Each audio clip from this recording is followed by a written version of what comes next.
I've read everything that's been written about near-death experiences. Visions of Glory is the glorious capstone. My mind is still reeling and my soul is still vibrating from the experience. Now, those aren't my words. Those are the words of a random writer on the back of Visions of Glory. And yes, we are continuing our journey down the portal of Visions of Glory for our second installment in today's video.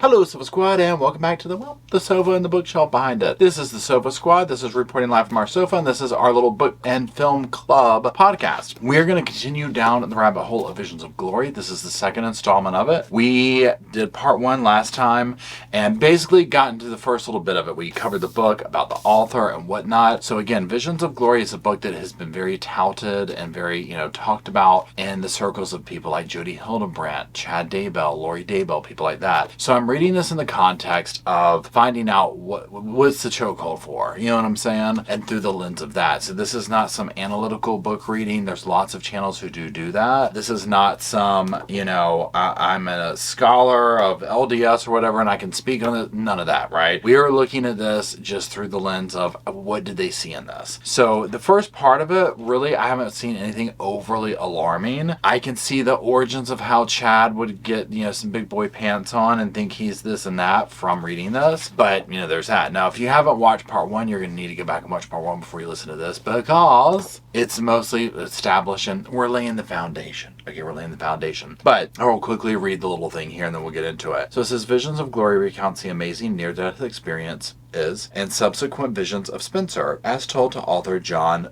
Pontius. For the first time, Spencer shares his incredible visions of the return of the 10 tribes, the gathering of the elect by the 144,000, the building of the New Jerusalem, and the final celestialization of the death at the end of the millennium. So, it's a real light read. Okay, nothing too heavy. Okay, nothing heavy here. So we're going to pick back up and we're in the section called My Friend the Bully. Let's get busy. I was frightened in my young life of the bullies in the school, especially of Jake. He was a year older, bigger, and, just plain mean. He seemed to delight in terrifying me.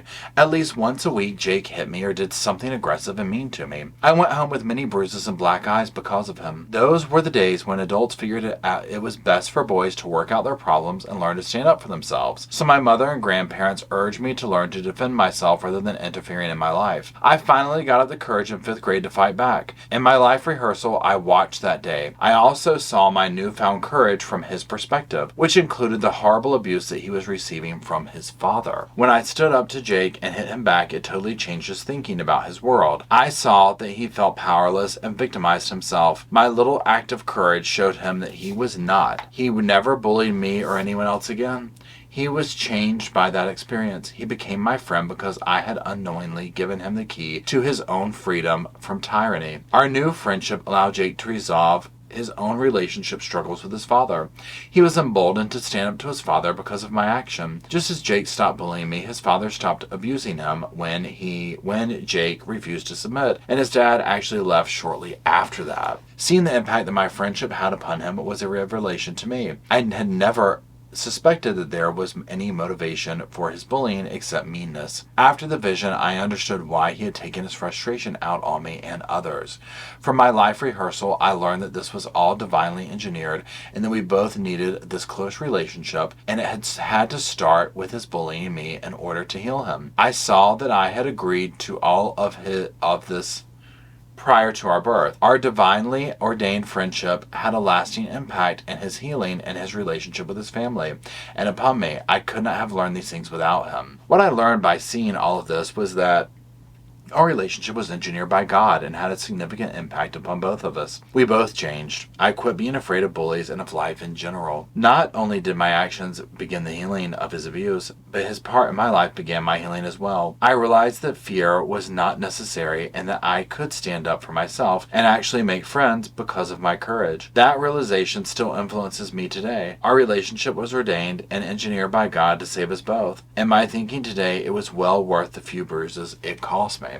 Now let's pause there for a second. And one thing that I do see like in this so far, and other books that might that I've read in the past and whatnot, not similar to this, but like they kind of deal with, people channeling spirits or things like that, whatever. This idea here of like a life rehearsal or a looking back over and understanding and whatnot, I'm like this. Who wouldn't want that, right? Like to be able to get this and like get meaning and understanding to things like this. And oftentimes in these near-death experiences, you hear things of this nature. Now, whether it's real or scientific or there's a reason like the brain's dying and this is why it does that, I don't know, and I'm up for grabs on either of those, right? Now, again, in the wrong hands, because remember, we're viewing this through the lens of Lori and Chad and Jody and people like that. Already, I'm seeing how this could go left field very quickly. Because it's like you're reading this and like, oh, and I'm not saying this specifically, but just in general, again, we're just dissecting the book as we go. But for people that have this like egomaniacal, narcissistic thing that like Chad and Lori and Jody and them do, to sit here and put this tool of, well, my life rehearsal, I was able to go back and see how my doing this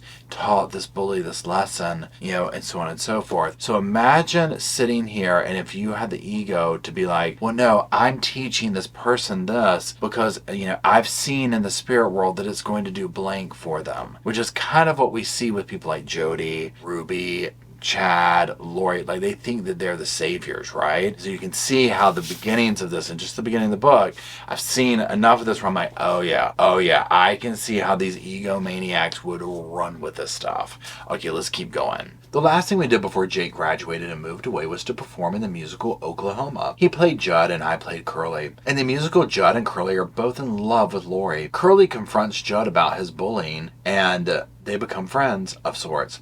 But after Lori agrees to marry my character, Judd breaks into the wedding and threatens Curly with a knife. In the ensuing brawl, Judd falls on the knife and dies. Curly, of course, gets the girl. The play was a metaphor of our relationship, which was not lost on either of us. I have often pondered why God would let me see this life rehearsal, knowing that I was not actually going to die. My assumption prior to this experience was that you see your life rehearsal just one time when you actually die. I wondered for years why God would give me this powerful insight into my own life and then send me back into the mortality. The next section is titled, Relationships Are From God. The truth is that seeing these things changed my life forever and gave me a new perspective on all of my relationships and the purpose of my own life. I do not believe I could have accomplished all I promised to do without these experiences. Actually, I am sure of it. I know now that relationships are not just serendipitous, I can't say that word, happenings or coincidences. All of these events happen for divine purposes. It has taught me that God truly blesses the details of our lives. These interactions and relationships, which might seem random in the moment, are ordained to bless and perfect our lives. Since this intense review of my life, I have looked upon life and relationships as if it were a puzzle. Knowing all the things and relationships have divine impact, my question from then on has been, where is the divine purpose of this moment, this event, this relationship, or this person coming into my life? What am I to learn from these interactions, from this person's entry or exit on the stage of my experience? I began to pray that God would reveal these things to me and that He would guide me to bless these people, rather than letting me wander unknowing through their lives. My prayer has become, let me be your voice, let me be your hands, and let me be knowingly involved so that I can be inspired to do thy work in their lives. I have personally failed in this purpose occasionally, but as I have aged, my ability has grown stronger and my resolve firmer. From the vantage point of my life's review, some events of my life that I thought were simple or mundane turned out to be meaningful and purposeful in God's eyes. God really does count every moment of our lives, and if we let Him guide us, those moments become eternally significant. It is interesting to me, though, that the negative impact of my actions on people was not the subject of my life review. It was there and I viewed it, but it seemed to matter less than the good I did, and how it rippled down through their lives. When I saw the negative parts of my life, the message to me wasn't how bad it was, but that if I continued that behavior, it had the potential to take me away from the specific work that the Lord intended for me to accomplish in my lifetime. It wasn't judgmental, just instructive. To achieve my fullest potential, I needed to comply with the covenants that I had made premortally, or I would not accomplish the purpose of my life. I have to remind myself that God was not showing a life review to a person who was actually leaving mortality, so my experience may have de-emphasized my mistakes to encourage and teach me. I have the sense that if I had actually died, there would have been no purpose in warning me, and the weight of my negative acts would have been of of greater consequence. Finding out what we covenanted in premortality to do on earth is a continually unfolding discovery. Sometimes we can only know a tiny next step, and sometimes we are blessed with a sweeping vision of what we will become and do. I was being taught that I had to deliberately choose to be upon the path that God was laying before me, no matter how it came to my understanding, doing everything right that I know to do. Since I was not going to actually die, the grand effect of my life review was to show me that I had the ultimate choice in my life. I was free to choose what I may. However, my choices would either take me to the light or leave me in the darkness. I also learned that our lives are all recorded somewhere, detail upon flawless detail. Everything we do matters. Nothing is just trivial. It is all profoundly significant, and life is meaningful and full of purpose. Okay, so let's pause there for a second. Now, here's the thing. I mean, this so far right here, like, again, I'm like, this doesn't sound bad, right? I mean, these are like interesting things. I get it. And again, I'm not trying to be like, I've converted. I'm going to be the visions of glory, Chad Daybell carrying his, fire stick or whatever. I'm not saying that at all. But again, as I'm reading this, and once I'm like, I get this and that's comforting or this or that, the next thing I'm also thinking of Chad and Lori. I specifically go to them, and I know there's like Jody and other people like that or whatever, right? Again, I'm just going, and like in my mind, I'm thinking, how grand would that be to tell yourself, oh, I've seen life, I've seen the answers, I've got this information, I'm special, totally hung out with Jesus, totally hung out with God, not everybody can say that, you know what I mean, like that kind of thing, like the things that we heard coming out, of these people's mouths and whatnot, and I just see this all forming in this. I'm dying to get to the turned up part, so let's keep going. Okay, the next section is called Our Lives Matter. I learned to not minimize what is going on in my life. I try to see everything I do as being of eternal worth. I learned that and have trained myself to believe that I'm not just a simple person with little worth or impact upon the world. Everything we do has import. God is involved in the details of our lives. I believe you can go so far as to say that He is in the minute details of our lives. I used to think God, please hold, was a stern and divine parent who just sent us to earth and said, go to it and we'll see how you did after you die. But the truth is that for Him and His angels, we are truly His work and His glory. We are what He is doing. We are what He is about. I learned that families, brothers and sisters, cousins and aunts and uncles have divine purpose in those affiliations and connections. Even though it might be easy to criticize or ignore people in truth, those connections are all purposeful. I learned that there truly is a return and report system in our present life, which we don't use properly. I recommend that we get used to doing this in our daily and family prayers and in our relationships, that we practice returning and reporting. This is what you asked me to do today. This is what I did, and this is what happened. And then plead for eternal intervention in the details. I learned that our entire existence is this way. God gives us some element necessary for our journey even before we were born. Then He gives us time to explore and experience life, and then He requires us to report. Now He has given us a body and a mortal experience, and we will all be required to report. The accounting of our lives will be in great detail, for our very bodies tell the story of our lives. Every part of us has written upon it all we do, believe, and are. The Lord can read all this in its entirety. He can and will read us like a book, for it is all within us, written in our very bones, hearts, and sinews. Now, the next section that we're going to go to is dispensational priority and purpose. I don't know what that means, but we'll still read it. Okay, so here we go. Finally, I learned that there is and they're going to use the same word, right? In fact, let me Google it. We're just going to have to Google the damn word. This wouldn't be a proper book film club if we didn't do our homework on it. Please hold. Y'all are probably all like, I can't believe he doesn't know what that is. What is dispensationalism? Okay. Dispensationalism. It says, dispensationalism is a theological framework for interpreting the Bible which maintains that history is divided into multiple ages called dispensations, in which God interacts with His chosen people in different ways. It's often distinguished from covenant theology. Now, that's Wikipedia, so do with that what you will. However, that's that for now, so this gives us a little framework. So, dispensational priority and purpose. Finally, I learned that there is dispensational priority and purpose for why we are here at this time. It is not random. It is not accidental. It is divinely engineered, and when we make our final reporting, we will again see all the reasons why we came to Earth now and the interacting purposes and covenants that we made that sent each of us to Earth at our specific time and place to do specific things. To us mortals, that is a misty concept, but to God, it is an exact science. Divine math, if you will. He records every act of our lives, including his continuing guidance, which most of us ignore. We spend so much time entertaining and pleasing ourselves that we do not fully realize how important every moment and every interaction truly is to God. Most of us are trapped in our own lives of business and pleasure, so much that we don't even feel the hand of God directing our lives, nor do we hear his voice, which is constantly directing us. All of this information came to me very quickly as I stood there watching the doctors trying to resuscitate my body. All of these things were going on simultaneously, and I could focus upon them all. Now the next thing says, visiting my wife is a spirit. I became aware of my wife sitting out in the waiting room.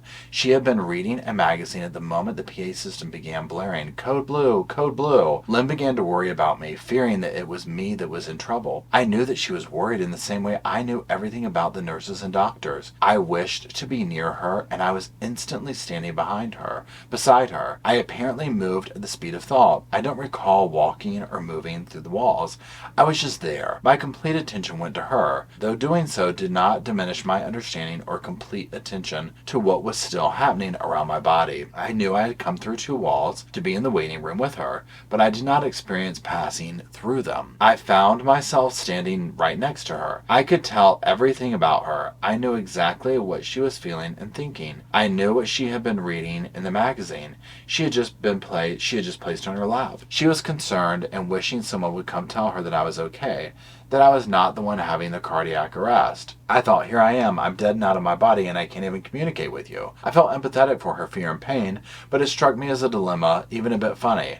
I could see her and hear her thoughts, but I couldn't talk to her in a way that she could understand. I remember thinking, how am I going to let you know that I am all right, even though I am no longer living? I began to wonder if she would be able to sense me or hear me, perhaps, if I moved through her. I asked her in my mind if I could have her permission to move through her. Even though she was not, please hold, aware of me, her spirit answered yes. I instinctively knew I had to have her permission to do this. I understood this, but I'm not sure why or how. It wasn't until later that I began to understand that entering another person's body is very invasive, and a righteous spirit always seeks permission if it is ever necessary. Evil spirits wait for opportunities when we are spiritually weak or after we have rendered ourselves vulnerable by disobedience to God's laws, and they enter into us in an act of spiritual violence. Now let's read that again real quick because this is major. Evil spirits wait for the opportunities when we are spiritually weak or after we have rendered ourselves vulnerable by disobedience to God's laws, and they enter into us in an act of spiritual violence. So here's the thing. So all this talk from Chad, Lori, these people, Jody or whatever, but especially I'm thinking of Chad and Lori right now about, people being, Charles was really Ned, and, the kids were zombies, and Tammy was this. Okay, you hear this? So it almost, to me, looking at it, where it's like, oh, they were, how they say it right here, they entered the body, spiritually weak, disobedience to God's laws. So, like that smugness that they have, almost like, Tammy, like the kids and stuff, well, if they're viewing her as spiritually weak, or almost like it's their fault that the evilness entered them. They personally did something to allow the evil. So whether it's the children, whether it's Charles, whether it's Alex, whether any of these people who, I know Alex is questionable as far how he, lost his life, but you know what I'm saying. This is interesting to me. This is giving me a little bit, and I know it's just one sentence, but I'm like, okay. Like, this makes a little bit more sense. This is why I wanted to read this. Okay, let's keep going. After her spirit responded that I could, I moved through her, and I immediately understood the difference between her physical body and her spiritual body. Her physical self had no realization that I was interacting with her. Her spiritual self, however, was fully aware of me and what I was trying to do and say. The problem was that, like most mortals, she was only aware of her physical body, captive to it, so to speak, and not in tune with her spirit at that time in her life. I realized that moving through her was of no advantage to my trying to communicate with her. As I passed through her, I learned many things about what her experience immortality had been like, what it felt like to be a woman and to be loved and to be protected, and now to be fearful for her protector. I understood her completely, including what it was like to have our sons and daughters and how hard it was to live with my illnesses and struggles. Very interesting. Let's move on to the next section. So the next section is Angels Among Us. Let's get into it.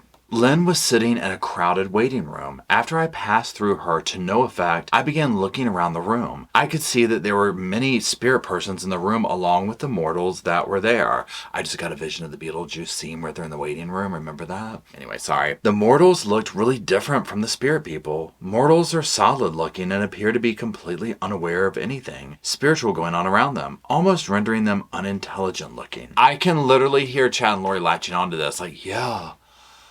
We're the only ones because we see past the veil. We have that higher intelligence. Tammy wasn't intelligent.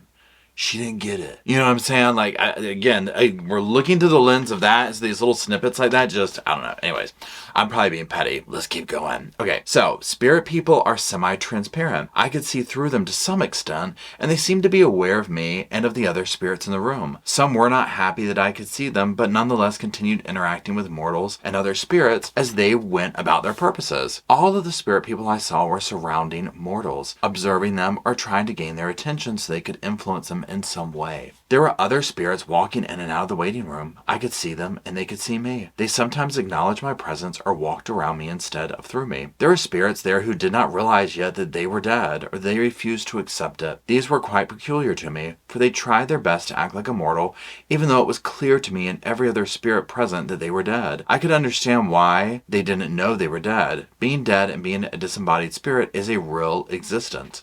You still think like you did. You still love and hate just like before your death. You can see people, spirits in your own body. You can touch spiritual things and spirit beings and feel them. So it is a real and concrete form of existence, even though mortal things like walls and furniture can be seen and sensed but cannot be manipulated by spirits. I'm not sure if every spirit has the same spiritual perception I did, but I knew their new lives were real to me, were real to them, even more real in some ways because they could come and go to places very quickly and walk through walls and do things mortals can hardly imagine. Being newly and disembodied did not feel like the death they had expected to experience, where you just become unaware and non-existent forever. So to them, they were not dead by their previous understanding of what constitutes death. I've actually always been nervous about that, if say some kind of afterlife exists or some kind of awareness or something like that, where to me, okay, so if you want to be like, Paul, what's hell on earth or whatever, when you hear these things about ghosts and stuff like that where they don't know they've passed and they're just repeating the same thing, I'm like, that's hell on earth. Can you imagine being stuck here and a continuum non-stop? That would be horrible, right? This is on the notion that this is real or whatever. Anyways, let's keep going. These spirits were gathering around mortals, talking to them as if they thought the mortals were listening to them. But the mortals were completely unaware of them, just as my wife was unaware of me. These disembodied spirits were trying to get the mortals' attention by various actions, including shouting at them. These spirits were dressed like normal mortals. They had little glory around them. I began thinking of them as recently disembodied spirits. Those spirits who had recently died maintained the look, manner of dress, and shape they had while they were mortal, because they seemed to still not believe they were dead. One male spirit was speaking to a young woman who appeared to be his daughter. He was upset about his business and how she was, please hold, handling it. He was shouting at her, "You need to listen to me!" But she had no idea that he was even there. He acted like she was just ignoring him, and this seemed to infuriate him even the more. He was demanding that she do certain things with his business and his property, and he was perturbed about whatever it was she was doing wrong by his thinking. There were other spirits there who had embraced their altered state and had entered into God's employ to do his work according to his will. These angels had been sent back by God to assist their loved ones through this difficult time. These angels had a recognizable glow about them, which told me instantly that they were good and on an errand from God. These good angels were dressed differently. Some angels wore robes, while others wore old-fashioned clothing typical of when they had lived. They were there to assist the mortals with things that were happening. Some were sent to assist and prepare mortals for their own death. They were speaking comforting words, giving instructions, and teaching. Even though the mortals seemed unaware of their helpers, if they were listening with their hearts, they were comforted, and they began to glow the same as the angels who were assisting them. Some of these good angels were there to minister to the spirits who could not accept their own death. These angels were dressed in white robes and were glorious to look upon. They were following the disembodied and confused spirits, speaking to them when they could get their attention and enfolding them in their glory. They had joy in their labors and purpose in their actions. They were there by commission of Jesus Christ. I understood that all of these angels were family of those to whom they had been sent. Some were recent ancestors, like parents or grandparents. Others were from long ago. I was just new at observing spirits, and since that time, I have learned a great deal more about them and how they work. I know now that there are definite classes of angels and levels of righteousness among the angels. Okay, I just want to say this, and to me, and again, I'm not like a biblical scholar or anything like that, but I do find it interesting that, like, if a human is involved, they are going to have some form of classing people. And angels apparently too, where it's like there's always a classism thing going on if a human is involved in it. You know what I'm saying?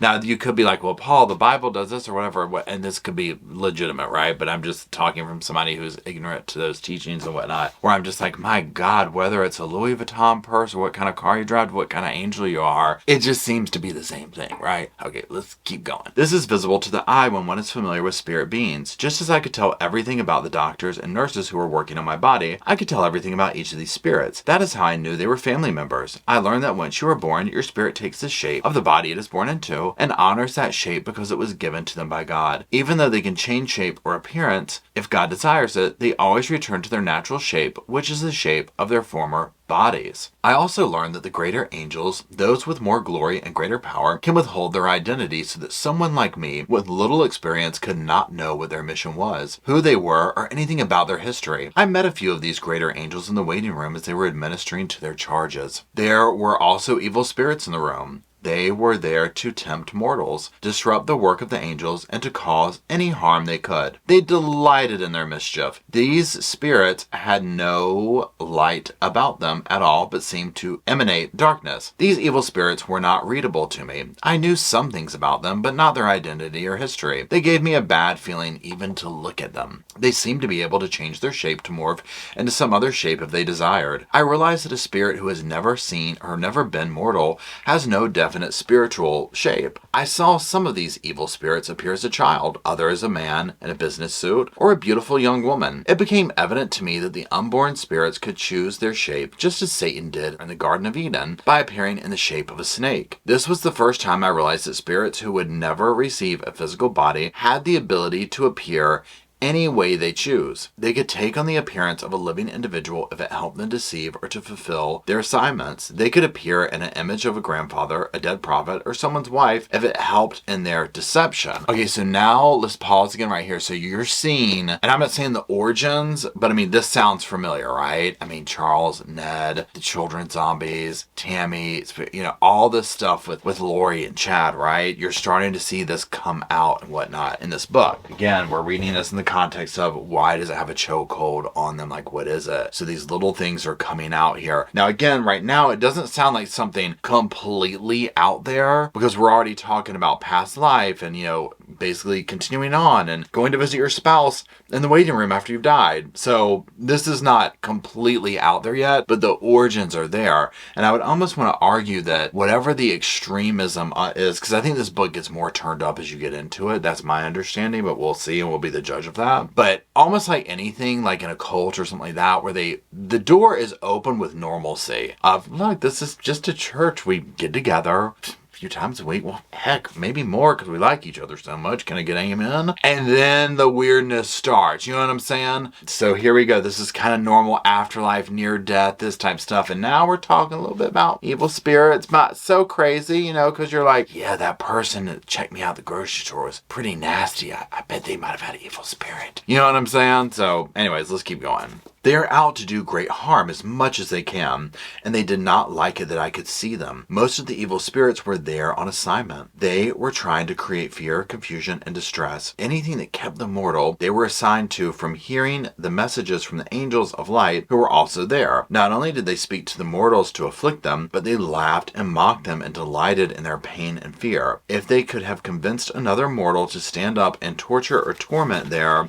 please hold, assigned target, they would have done so in an instant. They were evil beyond any definition of evil I've ever understood. Most of these evil spirits were there by commission from their master. They were not just out wandering the earth looking for mischief to do. When they realized that I could see them, they moved away from me, sometimes vanishing and reappearing in a different part of the room. I realized I could communicate with them, but I had little desire to do so, and they refused to do any more than glance at me before they moved away. Very interesting. The good angels, the ones that glowed with light and acknowledged me with a nod or smile, and sometimes allowed me brief glimpses into what they were doing there in that waiting room, but then they quickly returned to their assignment. I knew the evil spirits could see me because they avoided me, but the disembodied spirits, the dead who refused to acknowledge their own death, did not even seem to see me, nor did they attempt to communicate. I believe they could see me because several of them stepped around me, but they did not talk to me, similar to how people act in this world around one another. I met spirits in that experience in the hospital that day who had not learned this simple lesson of the eternal worth of their own lives. They were still trying to protect their possessions, businesses, and bank accounts and ensure that their things were still theirs. They were hanging around living people, refusing to move on into the next part of their own journey, because they had never learned to trust God and sacrifice their worldly possessions in obedience to God's will for them. They would not acknowledge or talk to the angels sent from God to help them move on into their new lives. They didn't even seem to see them, though I could see and hear them plainly. I could see before their death, those people had not learned to hear or acknowledge the direction God gave them while they were living. And after their death, that deafness to God's guidance persisted. The same blindness and disobedience of morality simply followed them into the world of spirits. We should perhaps ask ourselves, have we accomplished what we came to earth to do? The other side is constantly intervening to help us learn what we need to learn so that we can accomplish our life's mission. We are sent here to accomplish our own work, to heal the wounds of past generations, and to bless those who follow us. The evil spirits are constantly attempting to derail us from our ordained path. During all of the time of seeing and understanding these various spirits in the waiting room, I remained aware of what was going on with my body in the procedure room. The doctors and nurses were still working feverishly on me. They injected my heart with epinephrine, and my body started to revive. I could feel it calling to me, demanding that I return to it. I left my wife and walked back down the hallway they had taken me through initially. A voice other than my own informed me that I needed to get back to my body quickly. I said to myself, I need to get back to my body, and turned to walk through the wall into the procedure room. They were still working on me, trying to revive me. I found myself going through a process that felt similar to when I left my body, but it was not ready, and I found the experience excruciating. I tried to remain in it, but it was horrifyingly painful. I exited my body the same way as before, out of the bottom of the table and around to standing beside my body. The doctors were still doing CPR and working on me. The ministry of angels is next. I looked around and saw 3 individuals in the room standing opposite to me, across from my body. They were looking at me, not at my body, but directly at me, with expressions of great interest. The 2 on the left and right were angels who had once been mortal and who were now accompanying the spirit between them who had not been born yet. I knew instantly that they were training him. The angel on the left was a thin man with a kind of goatee beard, about 3 inches long, as white as snow. I knew that he had lived well into his 80s, because of the ability I have explained of knowing everything about other spirits and mortals. While in that state, I knew who he was. The angel on the right was a younger man. He had lived on earth later than the first angel. Both of these angels were progenitors? No. Of mine. They did not identify themselves, but I knew that they were blood relatives. They were there protecting the life of my body on the operating table. These 2 older angels did not appear concerned and did not show much emotion. They both had white hair and the aura of wisdom, light, and righteousness. The young man in the middle was a full head taller than the other 2 angels. He was slender but strong looking. He had no beard. His hair was dark. He had piercing brown eyes and an aura of gentleness. He had not yet been born, but I felt his profound love for me, which flowed from him into my soul. He was very concerned for me in this emergency situation and did not possess the other 2 angels' confidence and serenity. The 3 angels were speaking to one another non-verbally. I could hear them. The teaching angels were comforting the younger one. It's fine. Everything's fine. No need to be concerned. We are here to ensure Spencer returns to his body. Have faith. All three of these men manifested love and concern for me. I knew that they were there for me, and I was their concern in their business, and that I was family to them. When I finally returned to my body, I was not allowed to remember their identity, but I believe I have identified all three individuals through family photos in the genealogy in my possession. The angel on my left was James Henry. He was my great-grandfather. The angel on the right was his son Harold Henry, my great-grandfather. They look exactly like their old photos. The unborn spirit in the center was my unborn son, Spencer Jr. I wasn't able to identify my son Spencer until he grew into his late teens, and I realized one day that he looked exactly like the center angel. Counting myself, there were 4 generations of family in the room. As I was looking at them, I was given to understand that it is a family responsibility to serve as ministering angels. It is a family responsibility to heal, teach, minister, to protect, and preserve the family connections and covenantal relationships in the spirit realm and in the mortal world. This is their first responsibility as departed spirits. Until that work is done, until the family relationships are preserved and sealed, other things must wait. They were at the hospital to assist me because my mortal work was not finished, and in a way that I could not understand until much later in my life. My continued life was important to our family and to them personally. My unborn son was particularly invested in my continuing mortality, but there was much more to his concern than his birth. He was acting out of his love of the Savior, and under his guidance was there to be with me in my time of need. In the world of departed spirits, the teaching of the gospel to past generations must come from righteous souls who acquired it during their lives. In other words, you must acquire the gospel here on earth before you can be a missionary and minister to those who departed before you, who, for whatever reason, did not embrace the gospel during their mortal lives. This is one of the reasons the righteous departed are welcome with such joyful reception in heaven, because some of these earlier generations have been waiting a long time for a descendant of theirs to embrace the gospel of Jesus Christ. Because of this, the spirits of the dead are excited for us to receive the gospel ordinances and authority and then complete our mortal lives in return so we can teach them and bring the gospel blessings to them on that side of the veil. Even though we are only dimly aware of how the gospel works on that side of the veil, there is almost a warrior image there of everything we do here. Every ordinance we attempt to bestow here has a corresponding ordinance on that side of the veil. We speak of the departed as accepting or rejecting our labors in their behalf. Their acceptance constitutes an ordinance in their world. It is one of the great urgencies of that world to keep up with the work going on here in mortality. The timetable is advancing so quickly that the righteous dead are often in a great hurry to complete their assignments, and they have little time to pay a lot of attention to small matters. In the great circle of things, most blessings given to mortals also come from their righteous dead. When we pray for a great blessing, need, or healing, Jesus Christ sends our righteous progenitors as ministering angels to deliver the blessing. If we have no righteous forbearers, then the blessings must be attended to by other righteous workers there, of whom there is short supply. Any angel who is able to deliver these blessings works first with their own families and then goes on as assignments to bless others. This means that our blessings may be delayed. Please hold, or seem to arrive just barely in time. They are busy working to establish the relationships and to protect and bless them. Deceased family. I'm not laughing at deceased. Okay, I'm not laughing.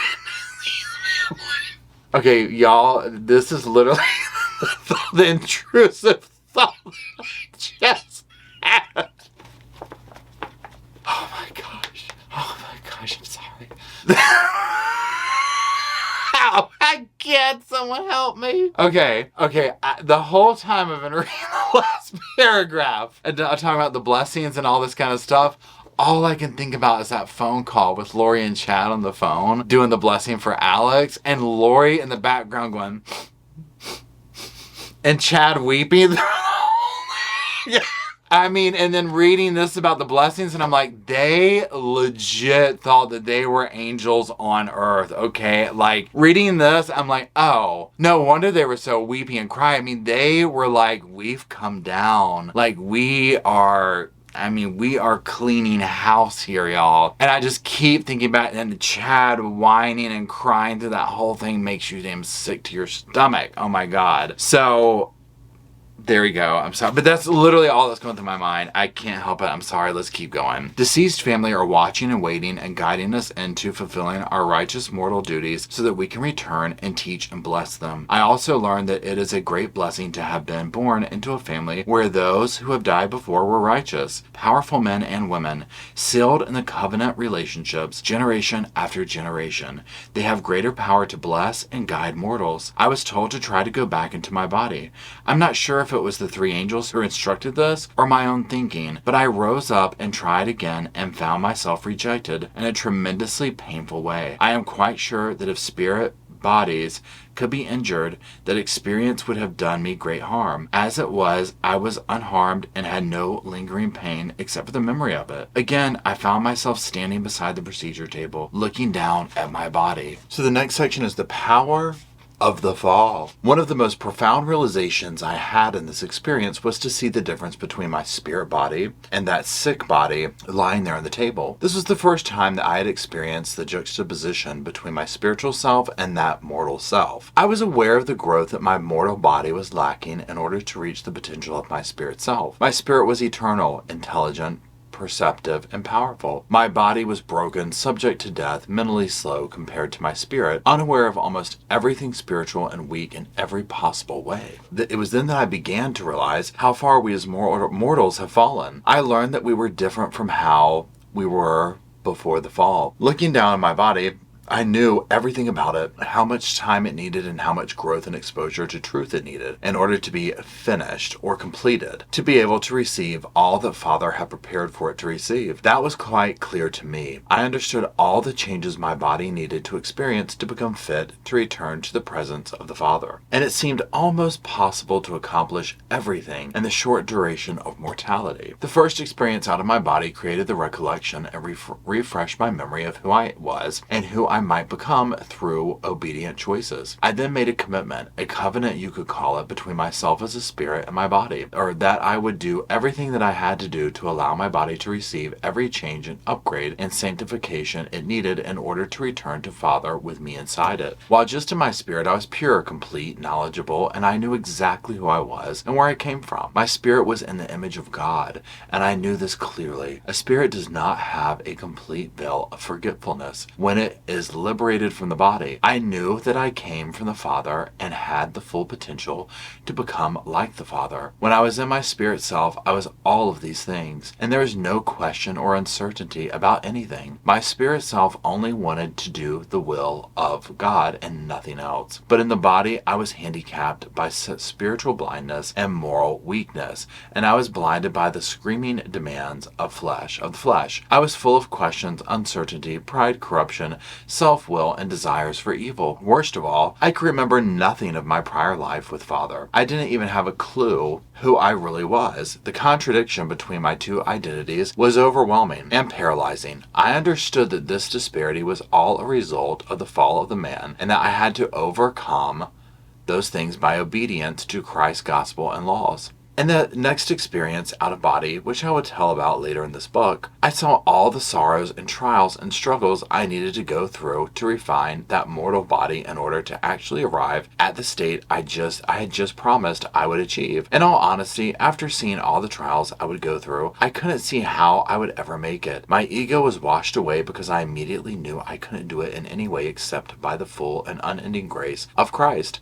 It had to be a miracle of the atonement, because I knew my weaknesses too well to think I, or any mortal for that matter, was strong enough to do it alone. Finally, in my last out-of-body experience, I was shown the end result of that journey, when and how I would eventually triumph over all these things, keep all of my covenants, obey all of the commandments, and finally bring my body back into the presence of Christ. Having overcome the fall, being redeemed by Christ, then it was ready to fulfill our mission. Our meaning my spirit and body. In the latter days, previous to these experiences, I had no idea that there was a distinct preparation for my body. I thought I was my body, and I was growing through my experiences. I learned that I am in fact my spirit self, who already has a godly nature, and rather than overcoming my body, as in beating it into submission, my struggles were engineered to evaluate my body to the stature of my spirit. I will get back to those other experiences later on. At this point, I was still outside of my body at the hospital, waiting for my spirit to re-enter my body. So the next thing is exploring the hospital. I decided I had a little time before my body would be revived. I expected it to be revived, mostly because of the confidence and words of the three angels standing there near my body, and because I had not been called away from the hospital. I had not seen a tunnel of light or a heavenly messenger as I had actually expected I would, so I just assumed my destiny was to survive somehow and live on. Time for a spirit moves differently than for a mortal, and even if it was just a few mortal minutes, I had time to explore this amazing situation of being out of my body. I decided to experiment and have a look around. I know that might sound frivolous, or that I didn't care about my mortal life. The truth is, I loved my life, my wife, and my children, all of it, and I was not hoping to die. But another truth is that I had been sick and in pain for a long time, and being out of my body was a great relief. I felt great peace and a total absence of fear. Each time I tried to return to my body, I found it to be horrifyingly painful. There just aren't words in the English language that would make it possible for me to say how excruciating it was. My body was very, very sick, and as I moved into it, I could feel that sickness and pain beginning to again overwhelm me. But even more than that, it was kind of like being squeezed through a very small opening under high pressure. The process of re-entering the body was agonizing all by itself, and the fact that it was sick and in pain made the whole experience the most unpleasant of my whole life so far. So with this keen ability to perceive everyone's thoughts, even their history and future, and with a naturally curious mind, I thought I might as well enjoy the few minutes I might still have until my body called for me to try again. Until then, I had no plan to attempt it of my own volition. I had already experienced walking through walls and was curious to experience that again. I felt comfortable doing this because I continued to be completely aware of what my body was experiencing, no matter where I was in the hospital. I turned away and walked to the nearest wall, paused a moment, and then stepped through into the next room. I found myself in a doctor's office, having walked through a wooden desk, a wooden chair, and a leather couch. The next thing is hearing the wood and rocks. I paused for a moment to let the flood of information settle into my mind. As I had passed the desk, I realized that it had been made from 3 different trees. I saw each tree. I saw them from the moment their seed germinated until they were harvested, milled, and crafted into this desk. There was a living component in the wood. It was intelligent but had little will. It was content to be wood, and it was pleased that someone had chosen it to be shaped into this desk. It was a roll-top desk and quite beautiful. I knew that the desk understood that the love the craftsman had put into his work on the desk. The desk also felt pure and worthy because it had never been used in anything that offended God. I wanted to say much more about this phenomenon of understanding physical things, but words fail me. I understood the emotion and motive of the man who cut it down and knew his name and all about his life too, as I did everyone who ever touched or used the desk. I understood everything about the cotton stuffing in the seat and the leather from the sofa. All of it welcomed me and was pleased to communicate to me its life and how it had come to be that couch. I understood the several cattle whose hides had covered the couch, and their lives and their sacrifice. They had left all that information with their hides, but the spirit of the cow was elsewhere, not in the leather. Although still pleased and content with the benefits to mankind that its life and sacrifice had rendered, it was pleased that it was of benefit to the children of Adam. The purpose of things is the next section. I might sum it up this way. All things on this earth are placed here for the purpose of bringing to pass the immortality and eternal life of man. Some things are here to feed us, some to comfort us, some to create beauty, shelter, even medicine. Some things are here to bring opposition, pain, and discomfort, but they are all here to create this world that exalts man. All of it is God's plan, and no part of it is dispensable. Even mosquitoes and viruses are part of the plan. My experience with all of these non-human things was that they are pleased that they are fulfilling the measure of their creation, and that the reward for doing so is acceptable and delightful to each of them. It was stunning to realize that life is so much more intricate than we can imagine or envision while in this mortal body. God has provided a complex and inspired system to exalt us. A big part of it is to give us the opportunity to be in a body that desires almost everything contrary to God's plan. Jesus Christ exposes us via the Holy Spirit to all that is true, speaking to our spirit every time we must choose between good and evil. Then, when we sin, we can repent and obey His laws to let the atonement work for us. All of this process is designed by God to bring our spirit with our body into compliance with the laws of God and to return body and soul, inseparably connected back to the presence of God to be judged, to report back. Now the next section is our premortal journey. It was intriguing to me to see that our spirits came to this earth in an almost godlike state. I expected that there are some spirits that came here with impure motives and desires, but I found that my spirit only desired good, only desired to be in harmony with God.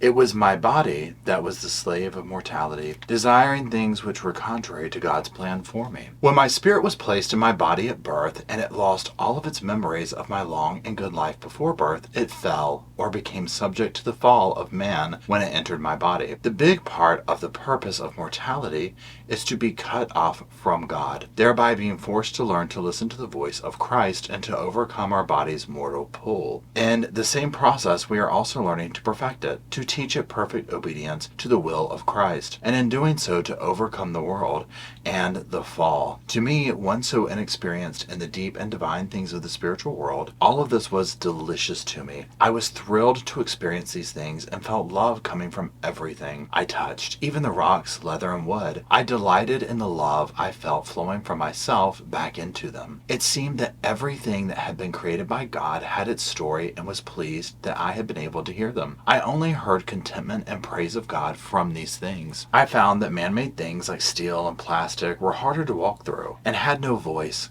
I couldn't discern their story or their history. They were dead to me at that time.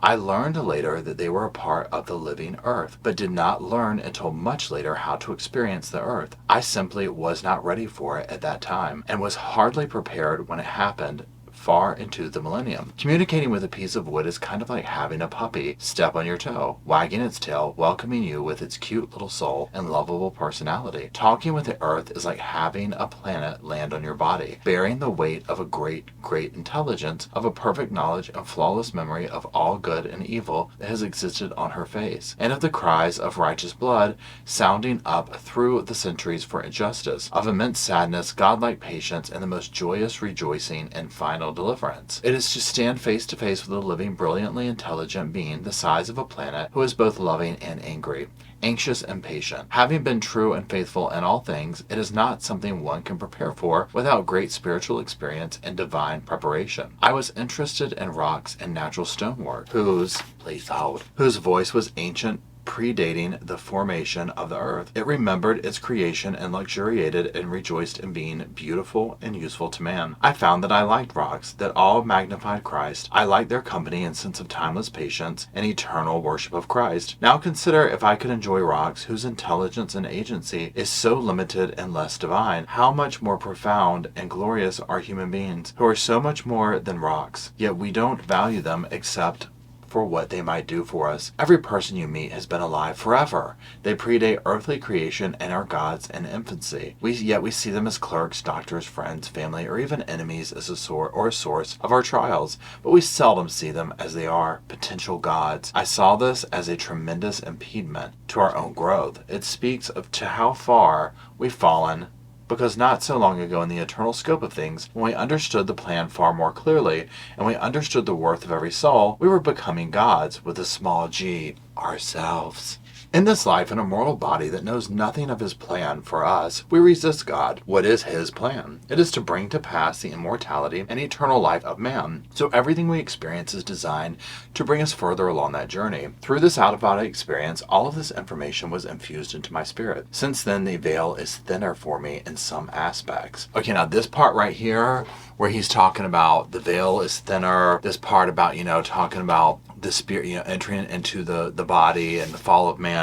Now, some of this is familiar talk, like variations throughout different religions and things like this, right? Again, some of this is not hardcore red flag stuff, but again, when you're talking about people like Chad, like Lori, even look at like David Koresh and people like this who start off with something but twist it into their own narrative, right? Like most of these cult leaders do, and cult people.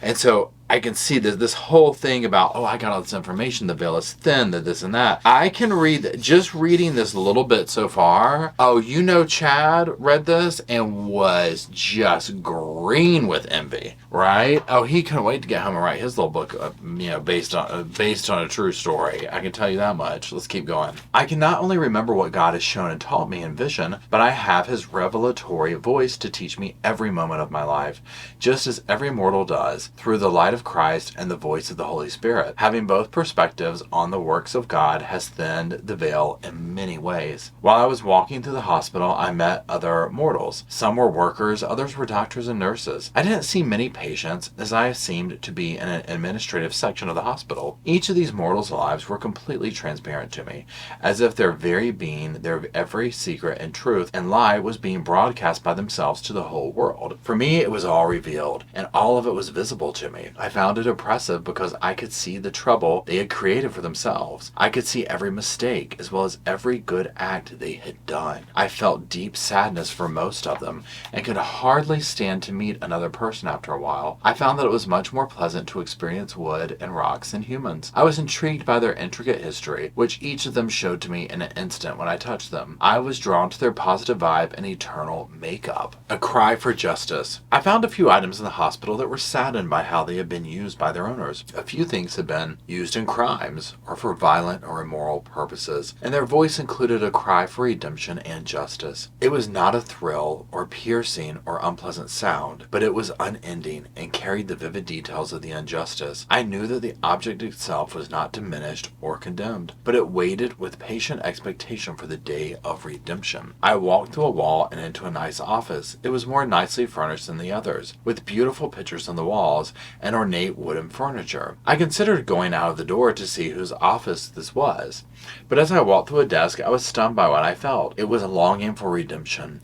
I realized that recently a series of love letters had been written at this desk promoting an affair that ultimately would injure many people. I knew the context of every letter and the true emotion and manipulation of the writer, as well as the reaction of the reader. I moved away, not wanting to remain in that stream of torrid details. I went through the couch, and it likewise testified of the same affair and unrighteous events that had occurred here, some recently. I could not find any place in that beautiful office that was not saddened or offended or crying for redemption. Okay, so we're going to call it good for this session, if you will, because I can't take much more of this. And this is a different, I can't take much more, but this to me so far it's interesting, but it's boring. It's not, I'm waiting for it to get turned up. Now, mind you, we're still in, this is what we've read so far, okay? We're in the beginning of it, okay? We haven't gotten there. I just flipped the pages and look what it came to. Light and darkness and earth. That's what I'm talking about right there, okay? Angels and devils. I mean, this is what...